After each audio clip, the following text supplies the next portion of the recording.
lot of people have this perception that I hate DC and I hate Todd McFarlane and I hate the DC Multiverse toy line. All of those are wrong. Wanna know how I can tell you that? Cause I'm Batman. Big Nerdy went to get some cookies. What's going on, everybody? My name is Matt, often called Big Nerdy. We are the NWO, the Nerd World Order, and this is Nerdzoic. I just got my cookies. Batman, he went that way. That's okay, we got a video to do anyway. Now, we all know that there's never quite enough Batmans to go around, right? We're always like, man, I wish Todd McFarlane would release more Batman figures, right? Right? Someone? Right? All right, all kidding aside, there's a crap ton of Batman figures, like literally a ton. And it made this list really hard to do, but we did it anyway. This list only consists of figures released in the last 3 years since McFarlane took over the DC Multiverse license. Everything on this list is based on my own personal preference, so it's based off of things like character design and connection to the source material. Ironically, my definitive Batman figure, like the version I would consider definitive, has not been made yet by Toddy Mac, so stay tuned to the end of the video. I'll let you know which one that was. I do have a quick honorable mention for this one, and that is the Hush Batman. Now, this just recently came out, so it technically really shouldn't make it to the top 10 list, and I have not seen the singles version yet. I do, however, have the 2-pack in stock at Nerdzoic Toys with Hush. Branding. Oh, no, you hush. Why is this one on the list? Because this is quite possibly my favorite Batman miniseries of all time. What, there's another honorable mention? Oh, I guess I just can't read. The second honorable mention is Batman 66, because what list would be complete without Adam West Batman? Now, on to the top 10. Pow! Coming in at number 10 is the Batman from Dark Knight's Metal. This came out in 2020, it was part of the Merciless Bath Wave, and you can pick it up for about 30 bucks. As I've said before, I have no connection to the storyline. The Batman Who Laughs, Dark Knight's Metal, nothing. But this is the ultimate gothic looking Batman in my opinion. Plus, I'm pretty sure it's designed by 𝐒𝐈𝐒𝐄𝐝, so that's enough for me. Now, technically this is based on the Forged from Metal New Age Heroes Ash Can Edition. What the hell's an Ash Can Edition? Anyway, I love the 𝐒𝐈𝐿u design, and I love the way his cape is all tattered and just kind of flailing in the wind. It's awesome. Coming in at number 9 is Batman White Knight. Released in 2020, this was part of the second wave, and you currently can't find it for less than about 35 bucks. This is written and drawn by Sean Murphy, who is a beast of a writer-artist hybrid, who also did such indie hits as Punk Rock Jesus, Tokyo Ghost, and my personal favorite, The Wake, which he did with Scott Snyder. This is obviously based on the Batman White Knight storyline, a storyline that sees the Joker cured of his insanity that makes Batman kind of go crazy and slip over the edge of his own sanity. And let's face it, he wasn't holding on that ledge by very much. I love this variation of Batman. I love that the bat emblem goes like shoulder to shoulder across the chest. And I love that he's all jacked up. He looks like he's been hanging out in an 80s locker room with Hulk Hogan and the Ultimate Warrior. There's also a red variant of this figure that looks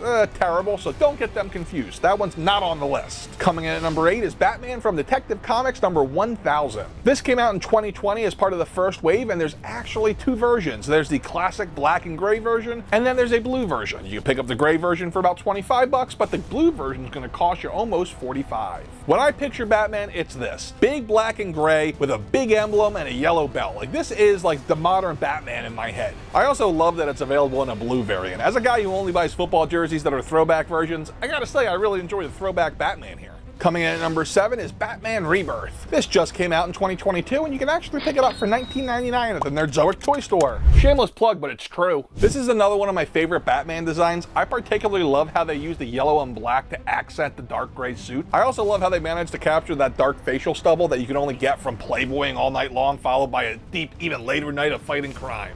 They nailed it. Another great thing about this figure is that it's one of the rare figures from McFarlane in 2022 that escaped his insufferable side-eye.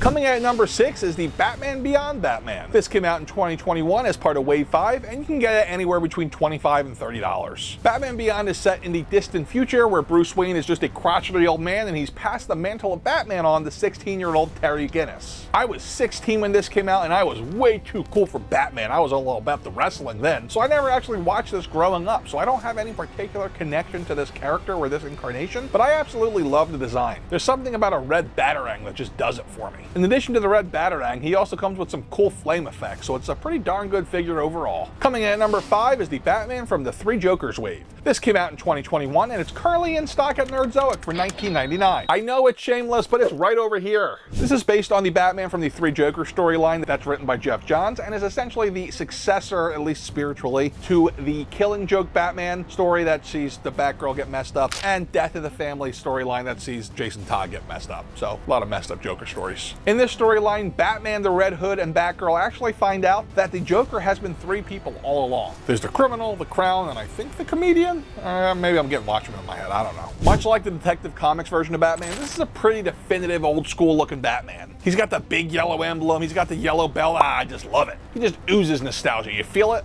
It's nostalgia. Coming in at number 4 is the Flashpoint Batman. This came out in 2020 and was a Target exclusive, and it's pretty expensive. It's going to cost you about $40 if you want to pick it up now. This is based on Batman and Flashpoint, a storyline that sees the Flash try to change a timeline, and we know that never ends up well, and in this incarnation, he ends up screwing things up so that Bruce Wayne dies in Crime Alley. Not Thomas Wayne. Thomas and Martha survive. He plays by his own set of rules, let's put it that way. He's far more dark and ruthless, and he carries guns, and this is one of the rare Batman figures with guns, because, you know, Batman doesn't use guns. Thomas Wayne Batman uses guns though. I ain't talking those guns, I'm talking pew pew guns. If you didn't know, DC no longer allows figures to have guns with them, so this figure might become really hot and hard to come by because we're not going to get another version of it with guns at least. Although Toddy Mac did release a guns pack, so good on him. I love the use of red in this design. It's a very different take on Batman. Usually we have black, gray, yellow, blue, and that's about it. Here we get that red accent, and it's pretty awesome. It's kind of menacing too. Coming in at number 3 is the Hellbat Batman. The standard release of this came back in 2020 and it's going for about $30. Meanwhile, the GOAT edition came out just last year in 2021 and is a GameStop exclusive and going for about $20 still. This comes from a storyline in which Damian Wayne's body was stolen and taken to the fiery planet of Apocalypse. Determined to bring Damian back to life, Batman dons the experimental Hellbat suit, forged by the other members of the Justice League, and goes to the hellscape of Apocalypse to take on Darkseid. Thanos, Darkseid. Get confused sometimes. I love this figure because it's a freaking monster. Like, all in, this thing looks like a Gargoyles figure. With its wings fully exposed, it is 9 inches tall and 14 inches wide. Talk about wingspan, baby. Coming in at number 2 is the Grim Knight Batman. This was released in 2020 and it is one of, if not the hottest Batman figure and the hardest one to find. It goes for about $60 at auction right now. Reason being, again, gun. From the Batman That Laughs storyline, this version of Batman is not afraid to use any weapon to kill, including guns. This basically seems like it's Batman crossed with Frank Castle, and I'm here for it. Much like Ron Swanson getting to eat his number 1 favorite food wrapped in his number 2 favorite food, this is my number 2 favorite superhero mixed with my number 3 favorite superhero, so yeah, I'm all about it. This figure almost came in number 1. It was so close. But in the end, number 1, it just came down to personal preference, guys, and I know you're gonna poo me for it, but here we go. Coming in at number 1 is the Arkham Video Games Batman. This came out in 2020, it was part of Wave 2, and it's currently going for about $35. This is based on the Arkham video game series, and as a non-gamer, I'm happy to say I could not make it past the first level. I guess I'm not happy about that, I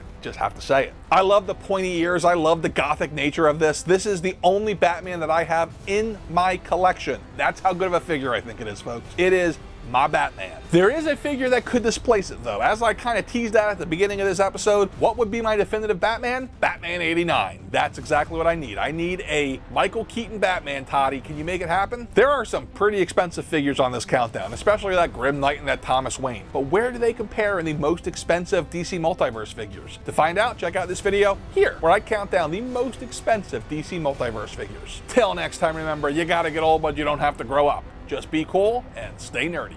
Later.